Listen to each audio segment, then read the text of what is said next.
Baldur's Gate 3 is coming out next week, and we have found out that we will be able to multiclass and respec all of the origin characters. And so I've been doing a series where I'm going over each origin character.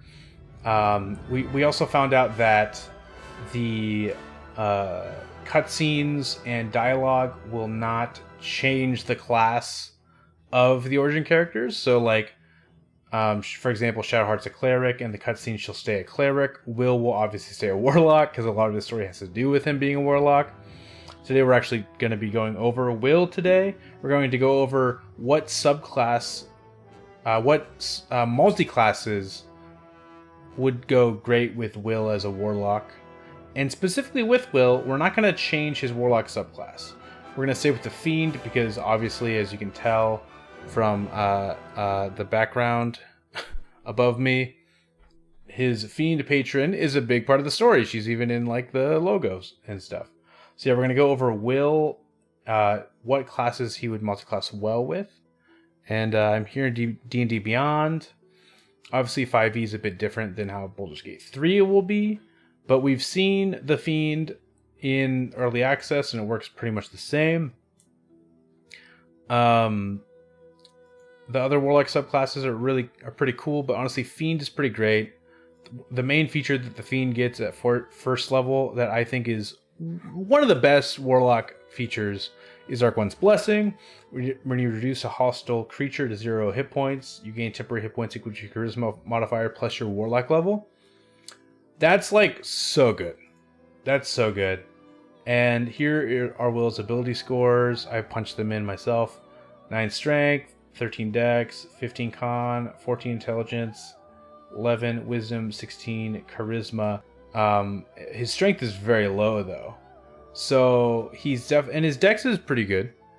I think dex wise, like, obviously, so when you see Wyll in the game, he seems to have the vibes like he's going to be a melee person. Like, a warlock has always had kind of this like spell sword vibes to it, but it's, how do I say, there's not always a lot of ways to make that happen.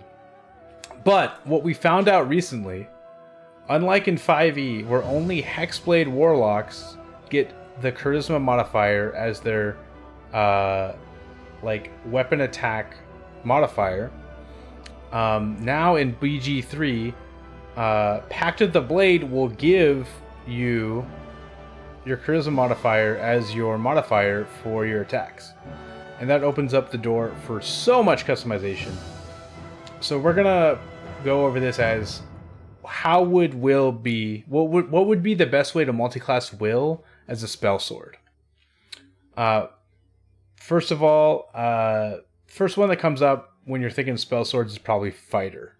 Fighter has a lot of really good synergy with Warlock. One of the main reasons why is Warlock, they get all their stuff back on a short rest, and so do Fighters. So you're going to be able to have Second Wind, you're going to be able to have Action Surge, and with Battle Master, you'll be able to have your superiority dice all come back on a short rest. So you are, if you run out of spell slots, if you go Battle Master, you still have Battle Master maneuvers. If you run out of Battle Master maneuvers, you still have spell slots. It just adds a little bit more to Wyll's kit. And I just feel like it's very thematic and very, like, it just works really well. Now, you're gonna get extra damage. It's just gonna be great. You would have a lot of fun. Actually, what I'm gonna be playing on my custom characters, I'm gonna be doing a Battle Master Warlock myself. But the more OP option, I would say, is probably the Paladin. Because Paladins... Also, another thing to mention, since we no longer have the ability prerequisite that we have to usually have for every class, Paladin normally requires you to have a 13 in charisma and a 13 in strength. And one of the things that really limits paladins is especially that 13 in strength. So it would have been really hard originally to have Will be a paladin multiclass, but this really opens up the door for dex-based paladins, or in Will's in Will's situation, a fully charisma-based paladin. This is a pretty commonly known multi-class thing, but it's usually with Hexblade. This will be a Fiend Warlock Vengeance Paladin. Thematically, I feel like that is great. Also, you're going to be able to use Warlock spell slots for smiting. You're going to be able to get some first level spells that you can access with Vengeance Paladin. I think you get second level spells level 3, right? I think so, yeah. No, that's level 4. So you're going to have some first level spells if you dip 3 levels in. You're going to have a lot of diversity of things you can do. If you go... Eventually you'll probably get extra attack with Warlock when you get the invocations you need for that. But like, straight up, you could even go like mostly Paladin and just have a couple levels in Warlock. And it would be great. Like, smite, you're going to get extra smites. You're going to get charisma. You can just get your charisma score super high. And honestly, you should probably go 6 levels in Paladin, because then you're going to get your aura protection. And you can just go all the way to 20 charisma. Ignore strength, ignore dex. Get 20 charisma. You're going to have 10 feet around you. Your charisma modifier will be added to all of your saving throws and all of your party saving throws. So that's like +5 to everyone's saving throws. Holy shit. That's amazing. And then this is a build that, unfortunately, one thing about the Sorcerer is I feel like the subclasses available, these are like not the worst subclasses for Sorcerer, but they're just not the best. There's a lot better ones in 5e. Honestly, any of these would be fine to multiclass with. What's beneficial about a Sorcerer is they're both charisma casters. Sorcerer's charisma caster, and so is the Warlock. And so you could go any of these, whatever one you like, and it's just nice because you're going to be able to get more regular spell slots, and also you're going to be able to sacrifice your pack slots for sorcery points and mess with that. But yeah, there honestly isn't any specific build with Sorcerer that I have in mind. But yeah, you can just have fun messing with Sorcerer. A lot of synergy there. Also, I forgot to add this on D&D Beyond, but Bard. Bard is yet another charisma caster.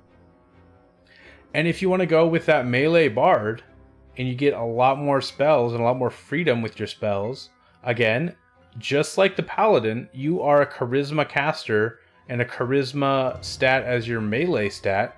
You can go, I think Swords Bard and Valor Bard are in, let me check, are in Baldur's Gate 3. Yeah, Swords and Valor. Both of these bards are melee bards. Valor is more a subclass that you help your friends do better in combat, whereas Swords, your bardic inspiration is used for your own combat. And there's a lot of great synergy with that. Again, not any specific builds. It's honestly just so natural to spec into that. I don't even have to explain it. It works out great. And yeah, that's WYLL. That's basically WYLL. WYLL and Warlocks in general, especially with how they changed how Pact of the Blade works with the charisma modifier thing. WYLL, if you want to, as an origin character, will probably be your best spell sword option. You have so much flexibility, you have so many things. You could even multi-class in 3 different classes, and it would probably be great. And that being said, I'm going to be streaming on Friday, the day after Baldur's Gate 3 comes out at 7 p.m. CST. My Twitch channel link is in the description if you want to check it out. And yeah, I'm going to be posting the next character tomorrow, it'll probably be WYLL. So yeah, see you then. Bye.